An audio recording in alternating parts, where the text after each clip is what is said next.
Oui, bien sûr, merci Nano. Et donc Jean-Paul Fournier est professeur à l'UFR de Nice. Il est en charge de la pédagogie dans cette UFR et il a une particulière connaissance des modalités nouvelles en pédagogie. Donc Jean-Paul, merci beaucoup de nous éclairer sur ce QFP qui peut interroger sur sa place par rapport aux autres modalités d'évaluation. Merci. Merci beaucoup. Bonjour à tous. J'espère faire aussi bien en termes de clarté que Louis. Et il a mis la barre très haut, alors je vais essayer de faire de mon mieux. Est-ce que vous voyez passer mon diaporama? Oui. Oui. Vous le voyez? Vous êtes à quel diapo? Parce que moi, je le pas sur mon ordinateur. La première diapo, pour l'instant. D'accord. Toujours sur la diapo titre. D'accord. Bon, alors, j'ai un problème.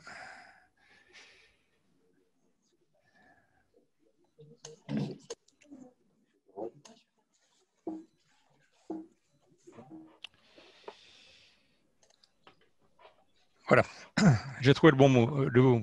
Alors, pourquoi les key features? Parce que c'est de ça dont je vais vous parler. Eh bien, tout simplement parce que le passage à l'approche par compétences nécessite de développer une expertise pour le raisonnement clinique. Et vous voyez ici le document introductif du nouveau programme de 2020 qui, comme l'a expliqué Marc tout à l'heure, s'applique aux étudiants qui sont entrés cette année en DFASM1, quatrième année. Et vous voyez également que, comme le disait Louis tout à l'heure, on se sensibilise dès maintenant à l'enseignement de la gestion de l'incertitude pour les étudiants et ce, très précocement. Alors, Louis vous a cité une publication de Daniel qui est apparue dans Academic Medicine en 2019, qui est une remarquable publication et qui reprend la même problématique que celle qu'on développe en France, qui se développe depuis quelques années aux États-Unis ou au Canada, notamment comment évaluer le raisonnement clinique. Et je résume ici une des plaques qui est fournie par ces auteurs avec un certain nombre de notions qui sont extrêmement importantes. La première, c'est qu'il n'y a pas un seul format d'évaluation qui permette de tout faire, d'où la nécessité impérieuse de juxtaposer des formats d'évaluation complémentaires. En ce qui concerne l'évaluation hors contexte professionnel, qu'elle soit réelle ou simulée, on va disposer de plusieurs outils dont on pourrait définir le cahier des charges de la façon suivante. Il faut qu'on utilise un format ou des formats plutôt qui sont valides en termes de validité de contenu, en termes de validité de construit, voire prédictive. Il faut, comme l'a dit Louis, utiliser un format dont la cohérence interne est importante. Je vous rappelle qu'on travaille sur un enjeu important et donc le critère de reproductibilité des scores à administrer de manière à ce que les décisions prises soient des décisions adéquates. Il faut prendre une approche non pas dogmatique, mais une approche pragmatique, utiliser ce qu'on maîtrise le moins difficilement. Et il faut ne pas oublier qu'on est dans... Et donc, il faut que ça soit défendable. En d'autres termes, que les formats qu'on utilise soient irréprochables. Et puis, on peut se poser la question aussi de savoir si on ne peut pas profiter pour les étudiants d'un impact didactique. En l'occurrence, on peut rappeler ce que disait un cycliste bien connu dans circonstances qui n'ont rien à voir. Ça s'est passé à l'insu de mon plein gré. On peut former les étudiants à partir des examens. C'est l'approche qu'on appelle le test-based learning, qui est une des formules les plus efficaces en termes d'apprentissage.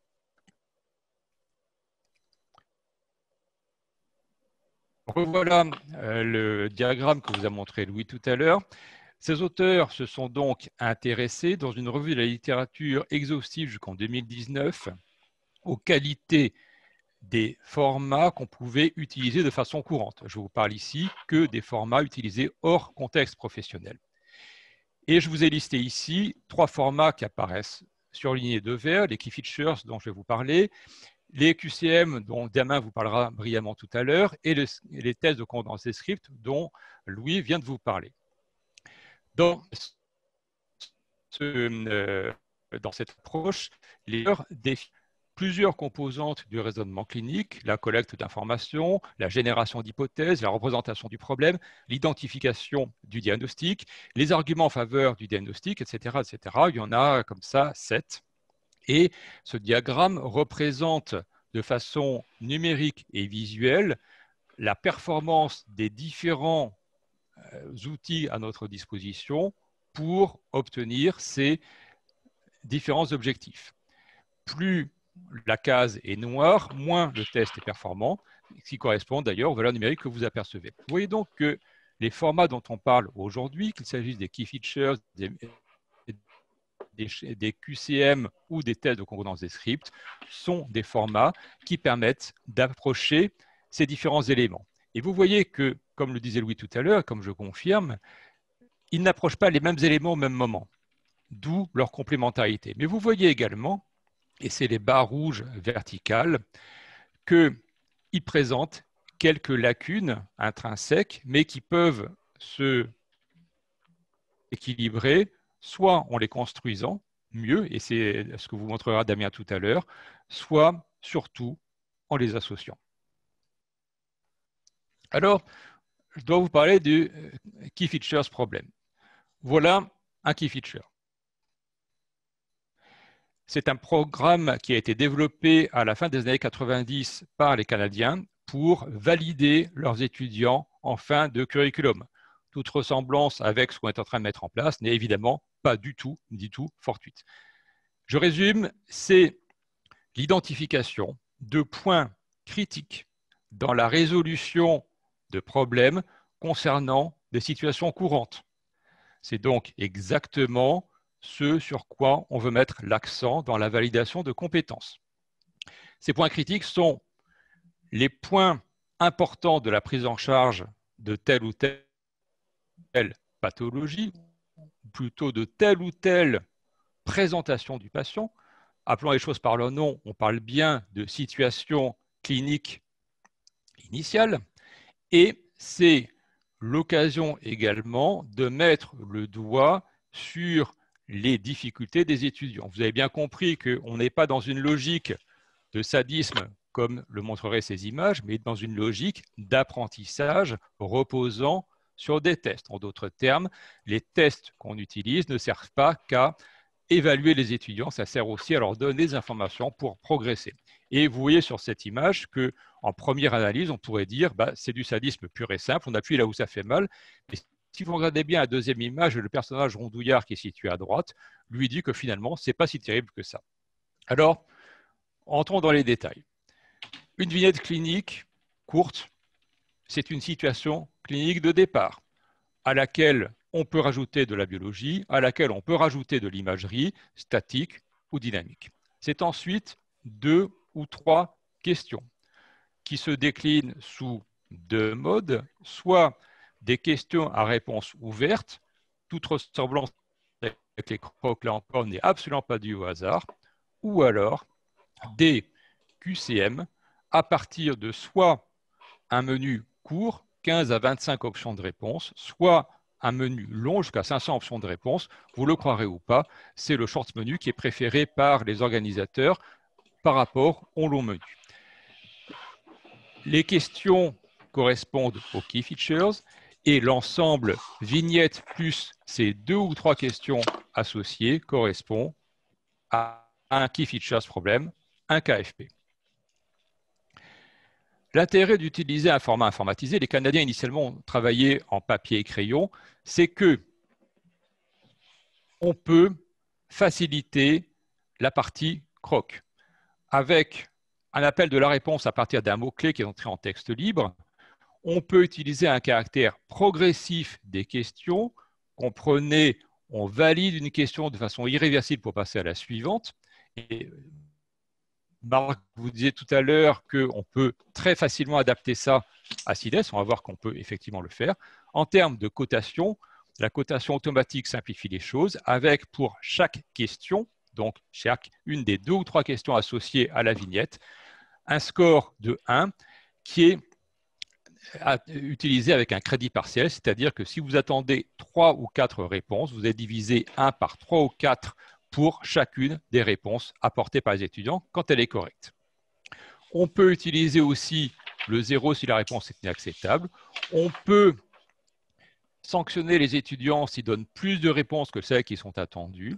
On peut aussi sanctionner les étudiants si ils ont mal rentré leur mot initial qui n'a pas été reconnu par le système alors qu'il aurait dû l'être.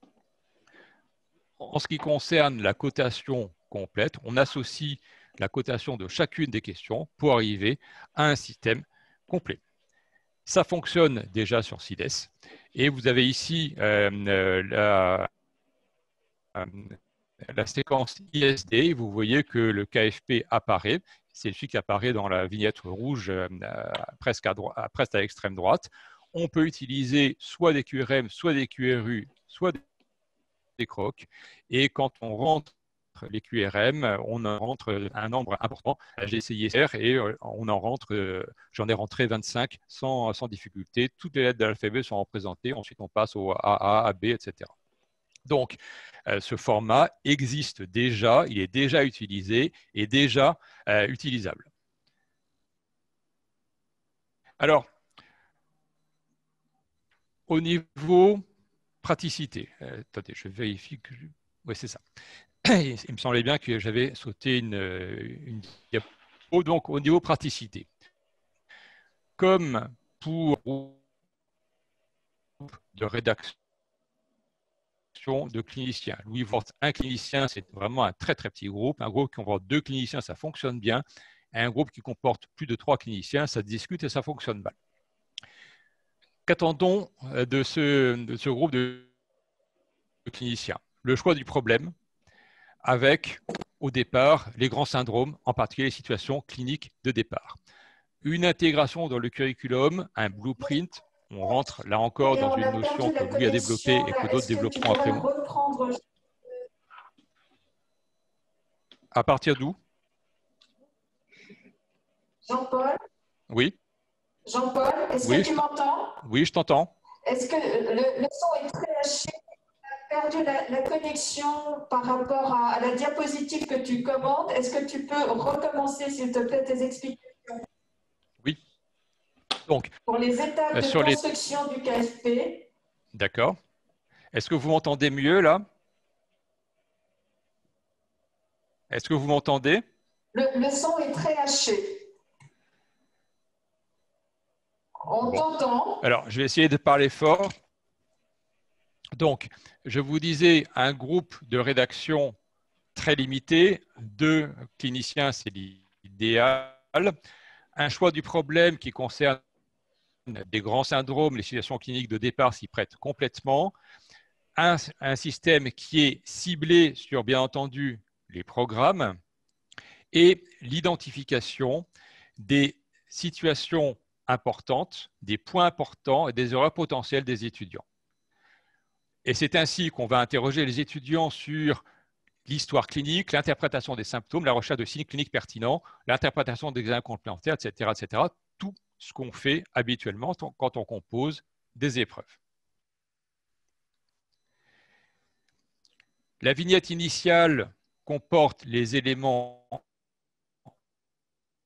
habituels à l'examen clinique, éventuellement des examens complémentaires, de l'imagerie statique, dynamique, tout ce que vous voulez mettre dedans comme dans la préparation d'autres formats.